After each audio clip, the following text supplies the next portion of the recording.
Hola Clara María, muchísimas gracias por el espacio. Qué gusto estar aquí.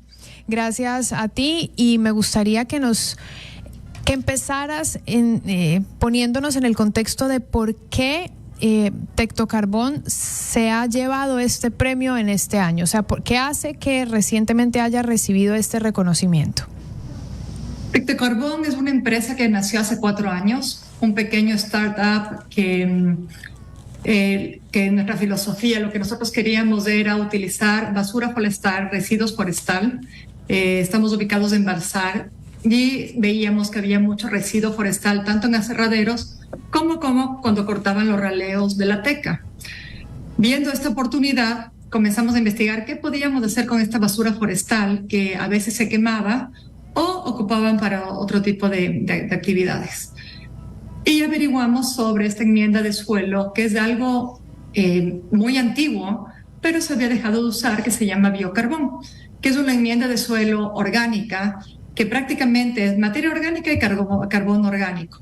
Y lo que se hace es, se recoge toda esta basura forestal, estos residuos, y entra a un proceso de pirólisis. ¿Qué significa pirólisis? Es un horno casi sin oxígeno, muy caliente, en donde la materia prima se transforma y sale un biocarbón. A raíz de esto, nosotros como empresa nos dedicamos a investigar cómo usar el biocarbón en nuestros suelos y en nuestros diferentes cultivos. Por ejemplo, hemos estado en flores, en banano, en brócoli, en tomate. Cuando comenzamos la empresa, no sabíamos cómo aplicar. El biocarbón es muy nuevo el uso en el mundo. Es a partir de unos 10, 12 años que comenzó este boom, que comenzó en Australia e Inglaterra. Y es por eso que nos ganamos el premio, porque el premio nos da una empresa que se llama Green Cross, no una empresa, una ONG, Green Cross en UK, y el premio que nos ganamos es un premio al medio ambiente, porque nosotros cogemos justamente basura forestal y transformamos como una empresa de economía circular en un producto de valor agregado.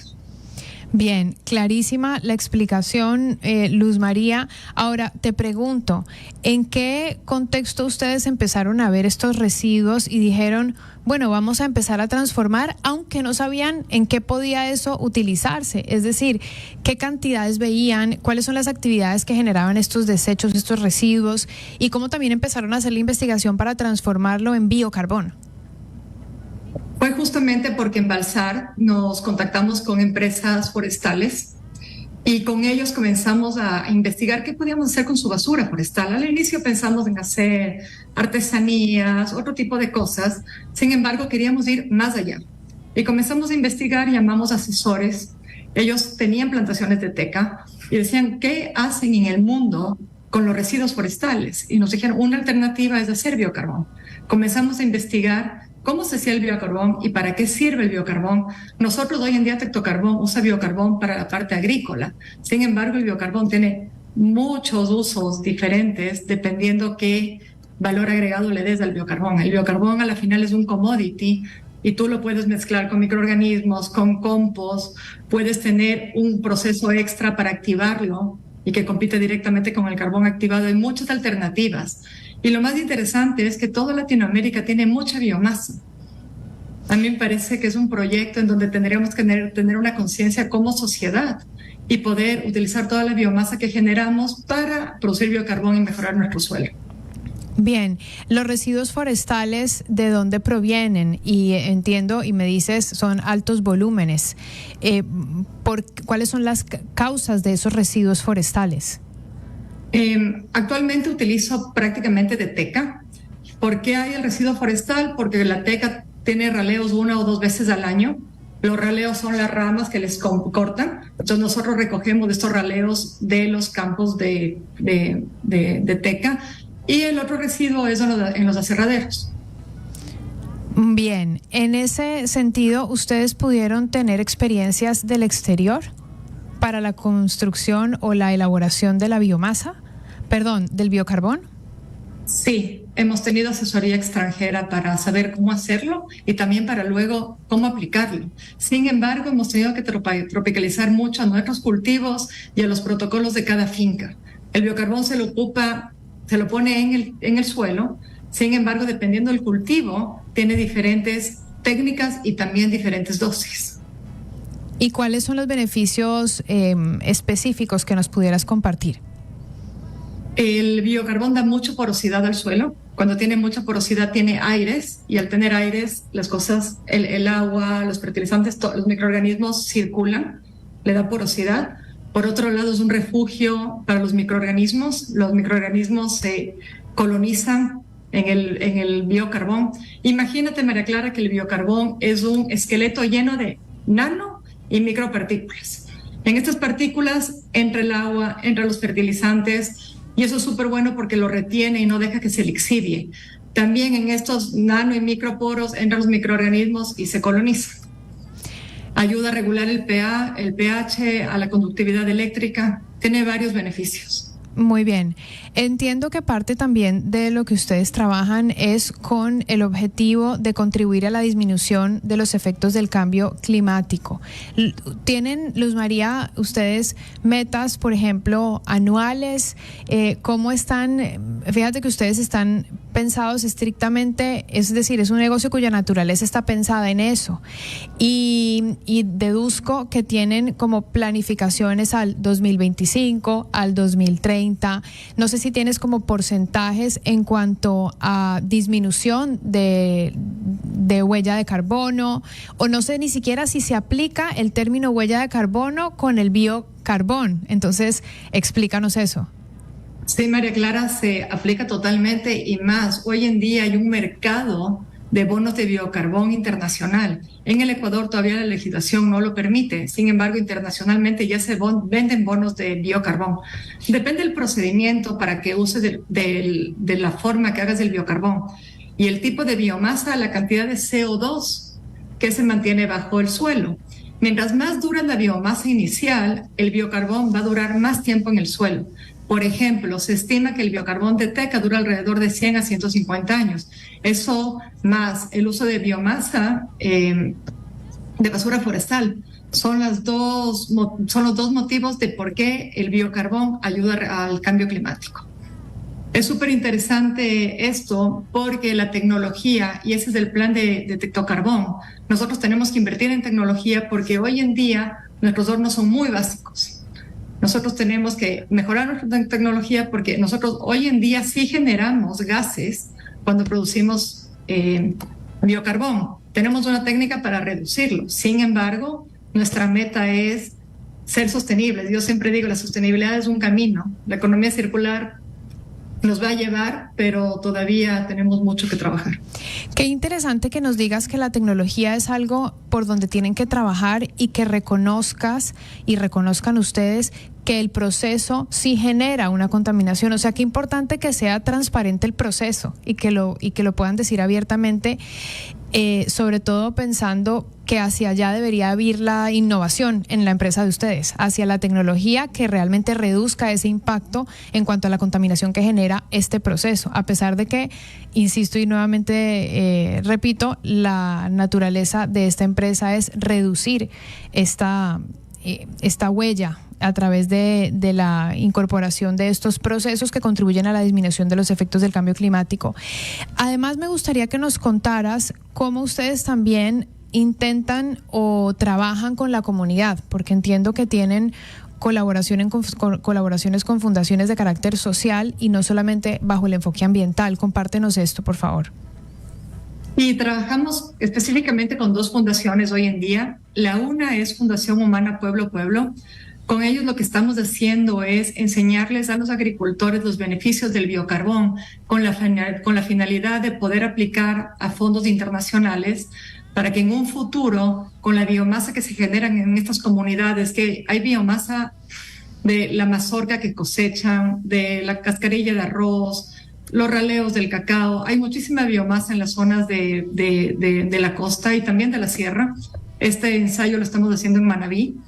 Y la idea es enseñarles a los agricultores los beneficios del biocarbón para que ellos crean y se empoderen del proyecto que estamos nosotros encabezando, para cuando se dé el momento estén abiertos a aplicarlo de la mejor forma. Los ensayos que estamos haciendo con ellos son en 2 parcelas y trabajamos en plátano, en maní y maracuyá, enseñándoles a cómo usar el biocarbón y el compost porque es súper interesante, porque la mezcla entre compost y biocarbón tiene una sinergia espectacular, porque hace que el compost se mantenga mucho más tiempo en el suelo. Podríamos decir tal vez que como todo tiene ventajas y desventajas. ¿Me podrías hablar de ellas, de las ventajas y de las desventajas de esta opción que sí es sustentable, pero como todo tiene sus dos caminos? Bueno, el biocarbón en el suelo no tiene ninguna desventaja, solo si se le pone excesivamente, que eso es muy complicado. Si se le pone más del 30% de volumen sobre volumen, ya son fórmulas. La única desventaja es que gente que comencemos a hacer biocarbón cortando árboles y no de residuos forestales. Eso es uno de los mayores riesgos que tiene este negocio a futuro. Y segundo, lo que ya te había comentado, la tecnología. Tenemos que, todos los que estamos en el negocio del biocarbón, tener claro que tenemos que mejorar la tecnología para disminuir los gases que producimos al elaborar el biocarbón. Buenísimo. Luz María, cuéntame quiénes trabajan con ustedes, ustedes están conformados por, ¿cómo es el equipo de ustedes? Bueno, somos también una empresa muy pequeña. En Invalsar tengo un equipo de 3 personas que trabajan en el proceso y un técnico de calidad. Yo como cabeza y la parte comercial y una persona de marketing y contabilidad. Somos 6 personas. ¿Y cómo ustedes reciben entonces este reconocimiento internacional por eficiencia en el desarrollo ambiental y sostenible?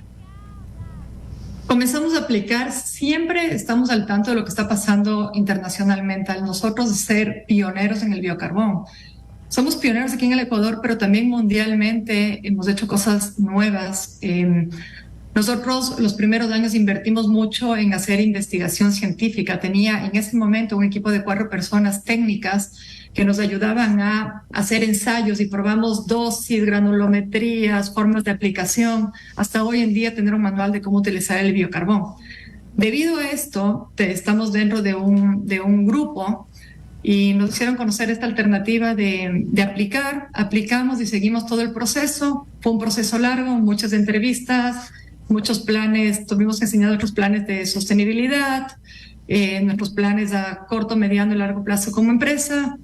Y hace 3 semanas más o menos nos dieron la excelente noticia que fuimos ganadores en la categoría de eficiencia de residuos de desechos forestales y dieron a conocer el premio en la COP28 en Dubái. Muy bien. Si tú tuvieras que compartir tu mirada desde un puesto gerencial a las personas que nos escuchan, ya que tú eres la gerente de esta empresa Tecto Carbón y estás en el camino de la sostenibilidad, ¿qué les dirías a las empresas que te están escuchando? A ver, para mí lo más importante es la industria agrícola. Y me encantaría, saben que el suelo es lo más importante que tenemos y tenemos que volver a dar vida al suelo. El biocarbón es una alternativa recalcitrante que no se descompone y lo que hace es ser un camino para nosotros volver a dar vida a un suelo, que muchas veces son suelos de monocultivos que hemos acabado con la materia orgánica, hemos acabado con los microorganismos. Hoy en día tenemos una alternativa que sí, el biocarbón, costo-beneficio es muy rentable, pero inicialmente, como cualquier producto orgánico, se demora en ver los resultados, no es inmediato como un producto químico, se demora algunos meses y los beneficios más grandes se ven a mediano y largo plazo. Sin embargo, hay que tener esa conciencia de que el suelo, nosotros partimos de la tierra y nosotros tenemos que devolver todo a la tierra. Muy bien. Te agradezco, Luz María, por esta intervención en donde nos explicas desde qué es el biocarbón hasta para qué sirve, cuáles son sus utilidades. Nos compartiste también una mirada de tener un liderazgo también no solo en el área ambiental, sino en el carácter social. Y gracias también por ser específica en términos de los desafíos sobre la tecnología y la innovación, que está directamente conectado con la disminución de la huella de ustedes y con la transparencia en qué estatus va ese proceso. Es decir, muchas veces es muy fácil hablar sobre los procesos sostenibles de una empresa y no transparentar cuáles son las dificultades en el momento. Creo que lo ideal es que que en estos tiempos todos estemos cada vez más educados para entender que esos procesos deben ir en mejora y que no podemos decir que todo está perfecto, porque no siempre todo está perfecto, sino todo está en proceso. Y la simple existencia de un ser humano ya genera una huella, y asimismo la existencia de una empresa, de una industria, genera una huella, y debemos ser transparentes en lo que estamos aportando y en lo que también estamos quitando. Creo que es la única forma de que realmente lleguemos a los objetivos del 2030, del 2050, y a que nuestros hijos y nietos vean un relativo futuro verde. Como tú decías, y me quedo con tu frase, el suelo es lo más importante que tenemos y que tenemos que volver a darle vida. Creo que eso es una de las ideas más importantes de la conversación que hemos tenido. Te agradezco compartirla con nosotros. Muchísimas gracias, Clara María. Un gusto.